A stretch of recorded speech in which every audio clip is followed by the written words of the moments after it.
Bom dia, meu querido aluno, aula de física para o segundo ano. Vamos lá, um elétron é lançado com velocidade de 3,2 vezes 10 a quarta metros por segundo, perpendicularmente às linhas de indução de um campo magnético uniforme e constante, de 9,1 vezes 10 a menos 6 Tesla, campo magnético. Sendo a massa do elétron igual a 9,1 vezes 10 a menos 31 kg, e o módulo de sua carga é igual a 1,6 vezes 10 a menos 19 Coulomb, calcule o raio da trajetória descrita pelo elétron. Suponha que a força magnética seja a única atuante no elétron. Meu querido aluno, aluna, vamos pensar o seguinte. Eu tenho uma situação de um elétron, tá, que vai cair num campo magnético e ele diz que é perpendicular às linhas, ou seja, a força magnética vai ser total. Então eu considero que a força magnética vai ser total. E ele pede o raio. Como assim o raio? Esse elétron, meu querido e minha querida, ele vai fazer uma trajetória curva. Sim, quando essa força magnética começar a atuar no elétron, se eu mapear esse trajeto, eu vou observar o quê? Um trajeto circular. Se é um trajeto circular, eu vou associar a equação da força magnética com a equação da força centrípeta, que foi ensinada, ou deveria, né, lá no primeiro ano do ensino médio. Então, a força centrípeta é a massa do elétron multiplicado pela velocidade ao quadrado do elétron dividido pelo raio. Então, vamos lá.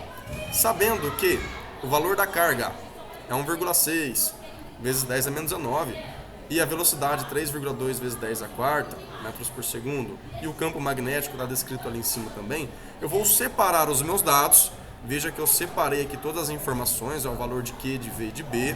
E o valor do ângulo é 90. Por que 90, professor? Porque a força é total. Tá? E do outro lado, eu tenho a equação da força centrípeta e eu conheço a massa desse elétron, um valor bem pequenininho, e eu quero saber o raio. Lindinhos, igualando as duas equações, eu vou ter essa relação aqui, ó. Q vezes V vezes B vezes o seno do ângulo é igual a massa vezes a velocidade ao quadrado sobre R. Bom, cortando o V com esse V, vai sobrar só o V da força centrípeta, tá? E vai me sobrar aqui embaixo o raio. Fazendo aqui a multiplicação cruzada, eu vou ter essa relação aqui, ó, onde o raio é igual a 9,1 vezes 10 a menos 31, multiplicado por 3,2 vezes 10 à quarta, sobre, ou seja, está sendo dividido por 1,6 vezes 10 a menos 19 e também aqui embaixo por 9,1 vezes 10 a menos 6. Como eu não tenho calculador aqui, eu vou pensar numa estratégia para calcular isso rápido. Como assim, professor? Tá vendo esse 9,1 e esse 9,1?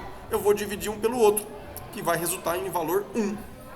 E as potências da notação, como é uma divisão, é só eu subtrair uma da outra. Então, menos 31 menos com menos 6, menos com menos é mais. Então vai ser menos 31 somado com 6 positivo.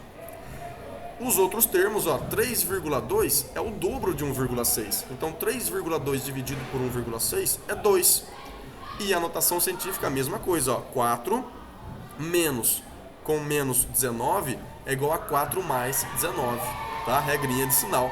Ou seja, 1 vezes 10 a menos 25 vezes 2 vezes 10 a 23. Agora é só multiplicar 1 pelo 2, que dá 2, e somar as potências. Como agora é uma multiplicação da notação científica, é só eu somar os termos. Menos 25 somado com 23, positivo, vai me sobrar 2, negativo. Ou seja, é igual a 0,02 metros, ou 2 centímetros.